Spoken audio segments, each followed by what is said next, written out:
Hi there. Today is the last official day of scheduled filming on House of the Dragon, that they were originally supposed to end the last Friday of October, though of course they planned ahead that we are going to spill over into November for pickup shots, delayed from COVID here there, so we know the second half of filming in Caceres didn't even happen yet, but the official end was supposed to be today, which means that IMDb finally updated to include a couple of the other people behind the scenes that we were waiting to see. Behind the scenes crew that we've been, keeping a running list all these months of who are they hiring for this new show. So over on Reddit and in the forums, I've been keeping this master list of all confirmed behind the scenes crew on season 1 of House of the Dragon. And we just found out the cinematographers and the stunt coordinator who are going to be on this. So I'm going to make a longer video tonight on the new cinematographers. Right now, this is me quickly reading off the full master list because it's finally complete.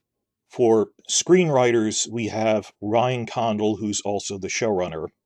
We have Wes Took, who was on his other show. We have Charmaine Degrete, who also has co-producer credit, as does Sarah Hess, also co-producer writer credit. I know these are the 4 staff writers. There's also Claire Keishel and Ty Mickle, but I think they were credited as writing consultants. I'm not sure if their name will be in the credits or just on individual episodes or is just part of the writer's room. I know Claire Keishel said she's leaving after season 1. So we'll see how that works out in terms of specific credits, but these are the 6 writers. We already knew about this for months. Next, the directors. We already knew about this for months, for a couple of months.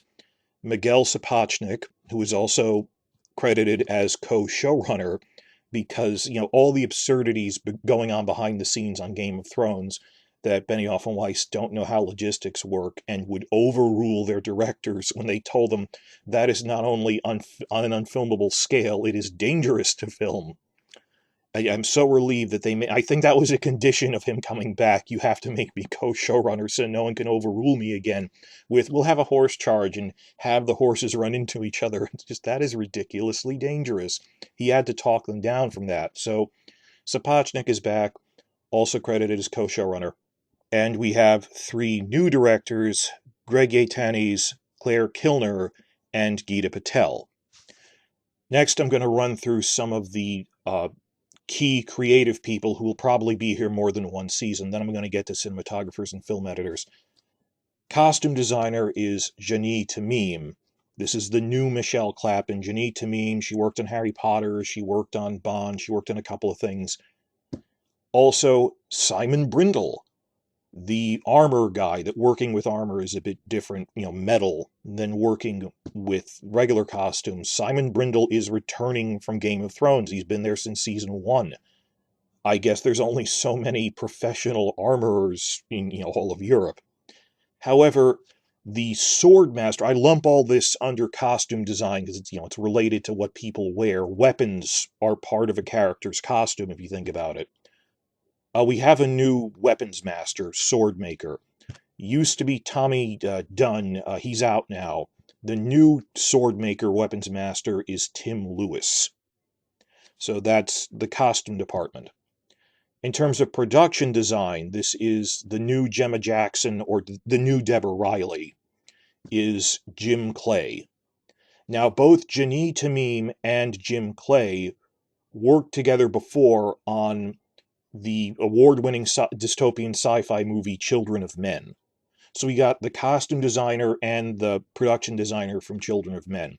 Again, if you're new to this, Deborah Riley, production designer. The production designer is the person who builds the physical sets, who, working with concept artists, designs them and figures out how can we practically build this, and then oversees their actual construction. So this is a very important position, the production designer. Then, of course, the news we are all really happy about, they have the music composer back from Game of Thrones, Ramin Djawadi. So we're going to it'll feel so much like when the show started, the early seasons we loved, that this will feel like part of that same thing. And he is a great composer. So really excited to have the music composer back. And we also got back the show's linguist, David J. Peterson. And I'm excited about that. I'm hesitant about, linguist, because I feel bad for him because he said, you know, staff linguist isn't a thing most shows have. I invent languages for this. They don't like invent languages for Succession and Euphoria. So he said, I can never be nominated for an Emmy because there isn't a category for what I do. And when he's amazing at it, he's developing all the Valyrian languages and stuff. So music composer Javity's coming back, linguist Peterson is coming back. Now, I listed those up top because they're going to be here for more than one season, but I feel like maybe I should have listed the cinematographers and editors with the directors. I just wanted to get to this. We just today found out the cinematographers. Director of photography. And the way this works is the cinematographers are paired with specific directors. They're the director of photography for specific directors. Miguel Sapochnik already said that Fabian Wagner will return as his cinematographer, who worked with him throughout his run on Game of Thrones. And again, I'm really annoyed when people go, oh, why didn't he make sure there wasn't screen darkness in Season 8? It's that, do you have any idea how many months of planning went into that? That the screen darkness wasn't an accident, and if you've watched any of the behind-the-scenes clips I showed, that it was months of Benioff and Weiss insisting on it has to be this dark, over the objections of the directors, cinematographers, VFX artists. That's their fault. They wanted it to look like that. Wagner was one of the people who was actually one of the nicer people on set, bothering to check if the stuntmen were hurt and stuff like that. No, he was a real team player. He was taking care of people. He was as upset as anyone about how Benioff and Weiss were really running us ragged. So I really respect Wagner, and it's people who don't know better yell about him. But the other cinematographers just updated their CVs on their personal websites. IMDb didn't even list this yet, but we found it out just by Googling their names and checking their websites, that apart from Fabian Wagner for Miguel Sapochnik, Greg Yaitanes will be using cinematographer Pepe Avila del Pino. Claire Kilner will be using Alejandro Martinez, who she's worked with before. And Geeta Patel will be working with cinematographer Catherine Goldschmidt. Incidentally, this is also the first time in this entire franchise that we have had both a female director and cinematographer working on the same episode. 73 episodes, that never happened, which is unusual. Also, film editors. There's fewer film editors than there are directors or cinematographers. There were only 5 film editors on the entire run of Game of Thrones. There was Katie Wieland, who did a quarter of the show, over 20 episodes, from seasons 2 through 8. There were 2 others from seasons 1 to 3, and then there was a changeover that they had 2 new people from seasons 4 through 8. Those 2 new people from 4 through 8 were Tim Porter and Crispin Green. And we've confirmed that both of them will be returning for House of the Dragon. Now, every season except the first on Game of Thrones had 3 film editors, so I'm not sure if we're waiting on the announcement of a third one, if Katie Wieland will come back or not. But these 2 editors who have a lot of experience on this show, they'll be coming back. And that Sapochnik said, I'm really happy I have my team together. I have Wagner and I have Porter, that his episodes always use Tim Porter. So Sapochnik is back, and he has his cinematographer and his preferred editor. That's all back there. And going through all the other stuff of major creative or logistic positions that we see in behind-the-scenes videos and stuff. Casting director. Nina Gold is not coming back. Instead, they're using a new person, Kate Rhodes James. Next one, which I'm actually excited about after that Last Watch documentary, Barry Gower is coming back as the chief prosthetic makeup designer. That him and his wife, they're a husband and wife makeup team, that they were major figures in that behind-the-scenes Last Watch documentary, and you saw just how much they were getting abused. And they're saying, we're working 18 hours a day, 7 days a week, for 60 days on night shoots. This is grueling and unreasonable.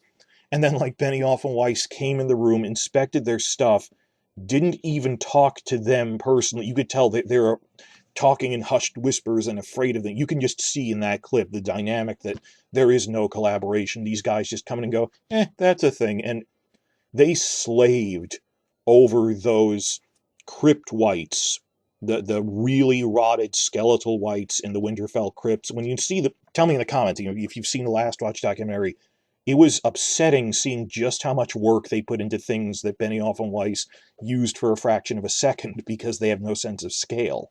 And how would they know? When they were told, make a really rotted skeleton, they gave it their all, not realizing that they're not, all the work that went to waste on that. But Barry Gower is coming back for prosthetic makeup.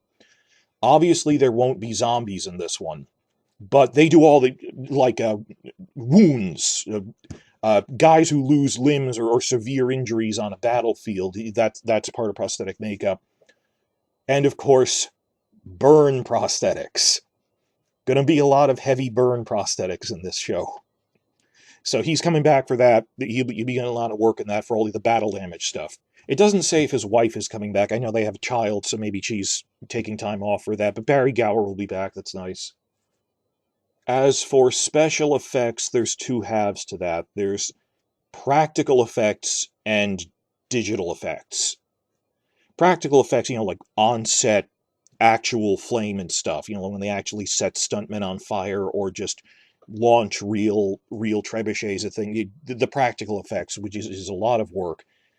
And we are getting a new person. The same people are apparently not coming back for practical or digital effects. For practical effects, we used to have Sam Conway, if you remember from the behind-the-scenes videos. The new person we have for practical effects is Michael Dawson, who is a very experienced 30-year veteran in the industry. I mean, he started out on the 1970s Superman movie, and he's worked in all sorts of stuff. He's one of the big mainstay practical effects guys for WB Studios. And they're based out of Leavesden now, so it makes sense which is the WB filming hub, makes sense that he'd be on there. So I hope the fact that he's such an experienced career guy with a career outside of this franchise means that they can't bully him into doing effects that he feels are unsafe, because we have all these things from, I've talked about in other videos, behind the scenes on Game of Thrones, where they'd insist on doing unsafe stunts. That, just my last video, I said, in the interview book, when the Sand Snakes actress is saying, in the fleet battle scene, the battle on the ships in season 7, the prop flames were so close I could feel the heat on my face. And I was sweating from the heat of the prop fires on my face. That is not a sentence someone should ever have to say. That is not safe in any circumstance. But they insist on, no, we'll have real flame next to the actors. And not just candles, I mean blazing infernos, because they're launching fireballs at each other. So I hope that when it comes to the practical effects people, such as when we're using real flames in battle scenes or pyrotechnics, that it's good to have a career person with a 30-year veteran and not some new person who can be easily bullied around. Granted, bullying around happens on every set because the industry as a whole has corruption problems, but I'm feeling good about this. Dawson isn't just some local guy they hired up from wherever. He is a mainstay of WB Studios for that kind of practical effects. While I'm on the subject of practical effects, one person who is returning is Darren Bailey. He worked on Game of Thrones as the Marine Coordinator. That there is a specific subfield, a subposition, for the stunt work guy in charge of handling stunt work scenes on ships. Now, granted, they didn't film boats in actual water, you understand. It was the difficulty of filming on the prop ships. This time they might film on actual ships in the sense that they have a water tank. I'm not sure about that, but we're going to see a lot of fleet battles, even in Season 1. We've seen spy photos of the war in the Stepstones, that the Kragus crab feeder scene with feeding the pirates to the crabs as staking them on the beach. And there will be fleet battles with the Velaryon fleet and the Free Cities, even in Season 1. So it's good to see that their the title is Marine Coordinator. This stuntman who specifically works with ship sets. He will be back for this. As for special effects digital, we don't yet know who the point man is for this. How it used to be Joe Bauer and Steve Kullback, from all the Blu-ray commentary clips I posted to my channel, they were doing the VFX commentary tracks on the Blu-rays. And you'd see them in a lot of behind-the-scenes videos, actually, and inside the episodes. They actually got a decent amount of focus in those. We don't know who their specific VFX point man is yet. And I'm going to make a separate video on this because I researched all this. They didn't have one digital effects in-house company the way that Lord of the Rings, you could say, who does your visual effects? Weta Digital. That's it. That no, for something of this scale, they farmed out the digital effects on this to about half a dozen third-party digital effects studios. I'm going to go over this of who did which season, that more than one group did the dragon effects, depending on the scene. However, the big digital effects company working on this since season 2 was Pixomondo, and we have confirmed that Pixomondo will be returning to work on House of the Dragon. So that's good. Season 1 used one or two local things. They didn't really have a lot of digital effects in Season 1. I mean, even digital extensions to sets, it's not just dragons, it's also digital extensions to sets, all sorts of other things you have to add in that you don't really think about. But that's such an in-depth topic, I'm going to devote a whole other video to that, of, okay, these are the different special effects companies, the logistics of using third parties like that, which everyone uses third parties these days, and as a result, they tend to concentrate where there's a lot of tax breaks, such as London, England, and Vancouver, Canada, that there's reasons that they're concentrated there. But Pixomondo will be returning, and they were one of the two really big ones, and they used like 4 or 5 other ones as well. And coming to the end of the list, we have 2 more here. Horse Wrangler, which again, working with horses is, people just assume, oh, I guess they know what they're doing. These are live animals. It's dangerous. All the behind-the-scenes problems on Battle of the Bastards, from the 70 live horses, and no, horses can't run into things. That's unsafe for the horse and probably for the stuntman. Well, for Horse Wrangler, the Horse Wrangler from Game of Thrones is also returning. Camilla Napru. So, great, we have her back. Everyone likes Camilla. She will be returning as Horse Wrangler. And lastly, and this just came out an hour ago, so that's why I made this video, stunt coordinator will also be returning from Game of Thrones, Rolly Earlham. He wasn't on the whole run of the show, he was for like the second half of the show, but the stunt coordinator from Game of Thrones will also be returning. And I'm really excited for him too, because remember, like at the SAG Awards, the Screen Actors Guild, even when they get shut out from acting awards because the SAG voters recognize awards baiting when they see it, so they wouldn't win. Why aren't we winning awards here? Because this isn't the Emmys, and they know this is bad writing. But the one thing they consistently won every year at the SAG Awards was for Best Stunt Team. And rightly so. I mean, the accomplishments they did with their stunt team, and they really worked them too hard, sometimes did dangerous stunts they shouldn't have, and they achieved a lot. So, with all the experience they have, and they are deservedly an award-winning stunt crew, I'm happy to see Rolly Earlham returning on this. That's the list of all of the major positions for Season 1. There's a couple of other things here and there, but I don't consider, like, sound editing to be that major of a thing that you guys would be paying attention to, so I'm not going to include it. Like, people who you would actually see in the behind-the-scenes videos that they showed us, so you guys watching this would understand when I'm talking about, hey, is Joe Bauer coming back? No, they have a different person. Is the prosthetic makeup person coming back? Because we know Barry Gower, because he's been in a lot of behind-the-scenes videos. So I'm trying to go for positions you guys would recognize. There's a handful of others we don't know about yet, but once we got cinematographers and stunt coordinator the past 2 days, I pretty much consider this list finished, barring 1 or 2 exceptions, which are, first off, well, like I said, we don't know if there's going to be a 3rd film editor or not. or if Katie Wieland will even come back and be that third person, but we have the two other ones. VFX Digital, like I said, we're not sure who the point man for digital effects will be, who is the new Joe Bauer and Steve Kullback. We know that Pixomondo, the studio, is coming back, but they're a third party. They need to coordinate with someone. So we'll find that out before too long, but if you think about it, post-production is when that would happen, and post-production hasn't started yet, which is a whole other process unto itself, that they're still closing in on the end of live-action filming. When post starts come December, we'll find out who the digital effects coordinator is. And also a couple of minor things that I would mention, but we just don't know them yet, are non-prosthetic makeup and hairstylists, which I would lump in with costume design as things that the actors regularly wear. Like, we did see these people occasionally with Clapton on the Game of Thrones, that you'd have, Kevin Alexander was the guy who did all of the hairstyling for the wigs and everything. So everything from Cersei's hair to Daenerys' braids to everything, and there was a lot of work and design aspects that go into hairstyling, actually. You don't think about it, but he was part of what I lump that in, makeup and hairstyling, in with costuming, because it's part of someone's physical appearance. We don't know who the non-prosthetic makeup or hairstylist people are yet, but I don't think that many of you pay attention. I'll mention it again when I do another costume update video.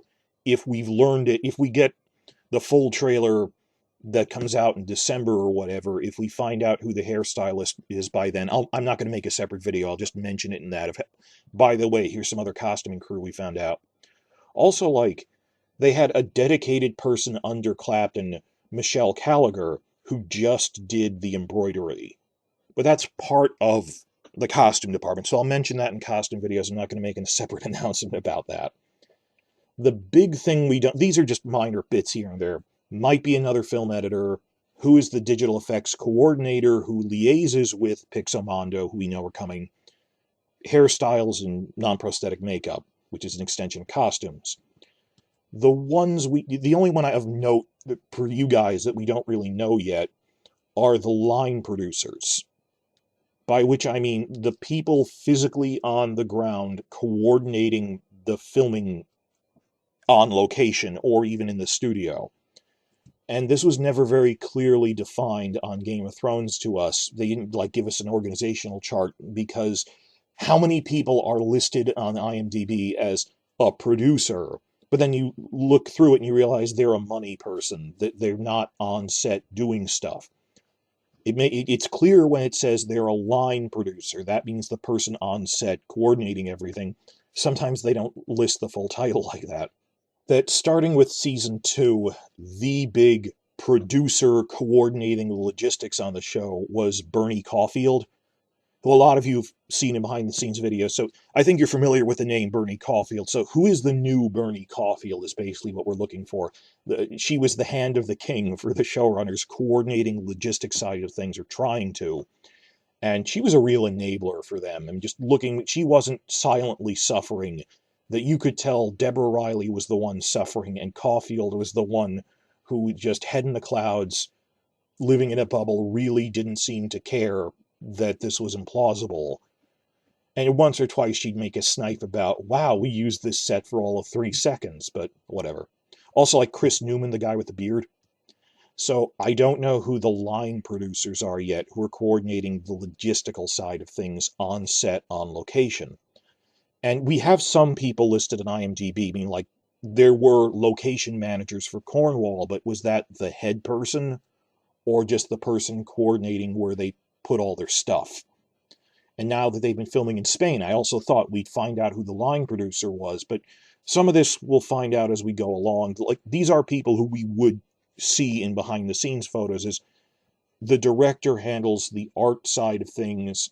The line producer is the person who actually has to coordinate all the teamsters, the separate, just coordinates all the other departments to make everything happen. So we don't know who some of the line producers are yet. But that's behind-the-scenes stuff more than it is an artistic position. But it's good to know, okay, are these people here or not? So I want to conclude this with a list summarizing specifically the crew who will be on House of the Dragon that are returning from Game of Thrones. These are returning people that we know of.